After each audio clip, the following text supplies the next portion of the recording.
السلام علیکم عزیز طلبہ اور طالبات، امید ہے کہ آپ سب اپنے اپنے گھروں میں بخیر و عافیت سے ہوں گے۔ آف لائن سیشن میں آپ کا پھر سے خیر مقدم۔ ہم 7ویں جماعت کو اردو پڑھا رہے ہیں۔ ہمارا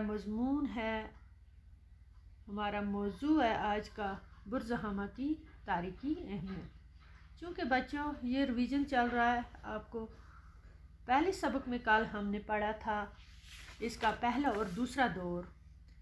آج ہم اس کے آگے پڑھنے جا رہے ہیں تیسرا دور کیسا تھا۔ تو بچوں چلو شروع کرتے ہیں۔ اب اپنی کتاب کا پیج نمبر 92 کھولیں گے۔ پیج نمبر سے ہم شروع کریں گے آگے۔ تیسرا دور بچوں، اس کے بعد جب برزخانہ کا تیسرا دور شروع ہوتا ہے، اس دور میں لوگوں کا رہن سہن قدرے بہتر تھا پہلے سے۔ وہ پتھر یا اینٹ سے بنے چھوٹے گھروں میں رہتے تھے۔ یادگار کے طور پر بڑے پتھر نصب کرتے تھے، بڑے بڑے پتھر لگاتے تھے وہ مکانوں میں۔ اس دور کے برتن مقابلاً خوش نما ہیں۔ چاک پر بنائے گئے ان برتنوں کی سطح ہموار ہوتی تھی۔ برزخانہ کے قدیم باشندے سنگ تراشی کے فن میں بھی کچھ مہارت رکھتے تھے۔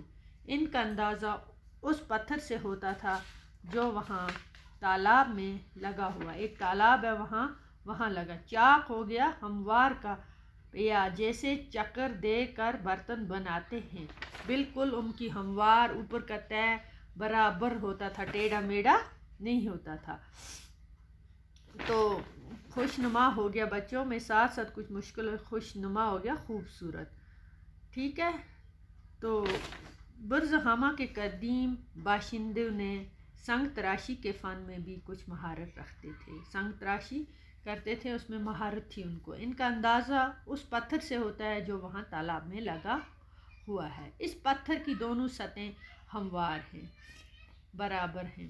ایک سطح پر ہرن کے شکار کا منظر کندہ کیا ہے، دوسرے پتھر کے دور کے دھات کے چند اوزار بھی دریافت ہوئے ہیں۔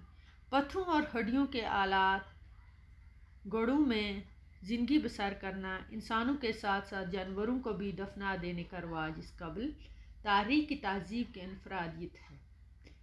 یہ تہذیب شمالی چین، وسطی ایشیا اور روس، افغانستان اور ایران میں دریافت ہونے والی ایسی ہی تہذیبوں سے مشابہ بہت رکھتی ہے، ٹھیک ہے بچوں۔ مشابہ ہو گیا مطابقتاً، ٹھیک ہے، ملتی جلتی ہے۔ برزخانہ کے قدیم آثار میں سے بعض اس وقت کلکتہ کے قومی عجائب نیشنل میوزیم میں رکھے گئے ہیں۔ ان آثار کے ذریعے سے کشمیر کی قدیم ترین تہذیبی زندگی، لوگوں کے رہن سہن اور دوسرے حالات کا علم ہوتا ہے۔ تو بچوں آج کا ہمارا اتنا ہی ہے، یہ سبق، یہ اس کا فائنل تھا پارٹ۔ اس کے سوالات جوابات ہم لکھ چکے ہیں پہلے، وائٹ بورڈ پہ میں نے آپ کو کرائے ہیں۔ بچوں امید ہے کہ آپ کو اچھی طرح سے سمجھ، اس کے مشکل الفاظ آپ دوبارہ پڑھیں گے، الفاظ معنی، اور اپنی کاپی پہ نوٹ کریں گے بچوں۔ تو انشاءاللہ کل پھر ملیں گے دوسرے سبق میں، تب تک کے لیے خدا حافظ۔